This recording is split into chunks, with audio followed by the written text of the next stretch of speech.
We're glad to share with you today a little bit more about Convergence. And Convergence is the bringing together of leaders to be able to address issues for the common good in our region, gospel-centered leaders.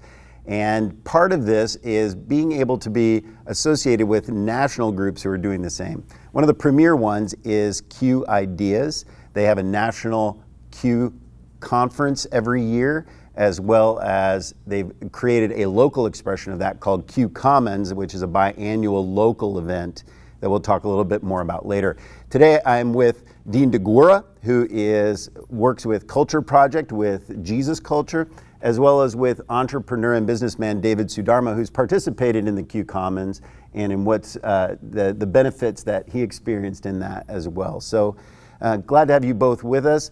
You know, the thing that I love about Q is those three phrases that they use, which is stay curious, think well, and do good. It's not enough just to kind of have a hunger to learn or to think well, but we need to take action on the other side. But we know that with all the issues that are going on today, it's very, very vital to create the spaces to do that. Dean, you were with me this year at the Q National. What did you take away? What was it about Q that kind of really got you going, got you excited? Yeah, you know, first, I had never really experienced anything like that. It's really a unique conference, and it really creates a dialogue among those that are attending, so I really enjoyed that aspect of it.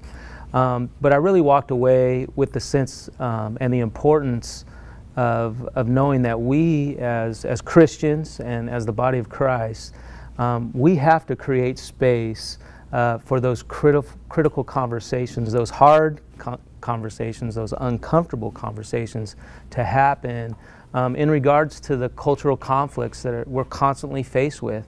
It's not about arguing, it's not about winning a debate, but what I was super impressed with at Q Boston was sitting down and having civil conversations and just listening and learning. Mm-hmm. It was a powerful experience for me. Yeah, and in that context, there's a lot of live content in terms of the people who are there sharing.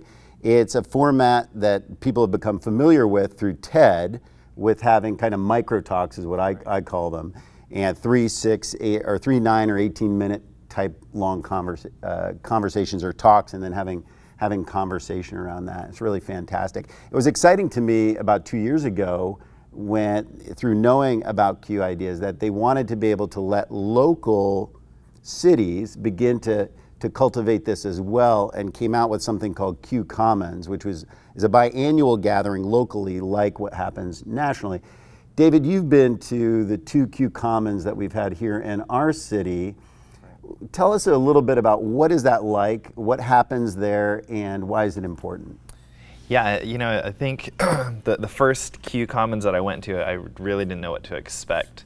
But I think what was really neat about it is, showing up to the Tower Theater, a local theater here, and then the second event at the Guild Theater, both really neat spaces. But then hearing from, well-recognized and well-respected speakers, people like Malcolm Gladwell nationally, and then locally, somebody like Taro Arai of the Mikuni restaurant chain and family there.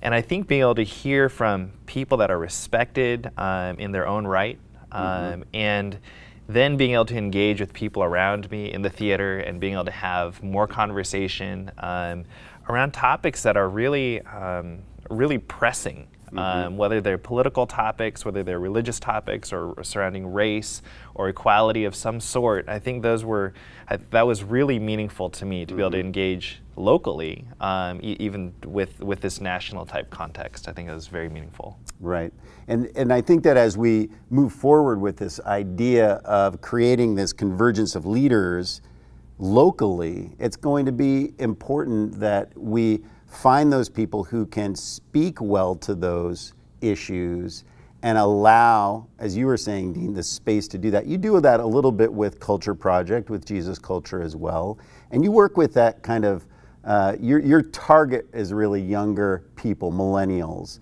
Why is that so important as we think even generationally about getting people talking together? Yeah, I think it's our responsibility again as the body of Christ to equip people for every channel, every sphere, the things that we've been talking about in this conversation. You know, as a pastor, I've been in ministry a long time, but realizing that only 3% of the people are going to actually stand behind a pulpit. And we have to begin to equip people if we're going to see our communities change, if we're going to see our nation change, if we're going to see the world change. We have to equip people for every sphere, every channel. What I hear you saying about all of the different kinds of leaders in those spheres of cultural influence coming together, being critical, that's why it was called Q Commons. The idea of the commons is from the Northeast. When cities were built at the founding of our nation, it was built around a green where people could come together to have that important conversation. And that's what we're wanting to do with Convergence, create that space where leaders from every sphere can interact, touch each other, and change our city.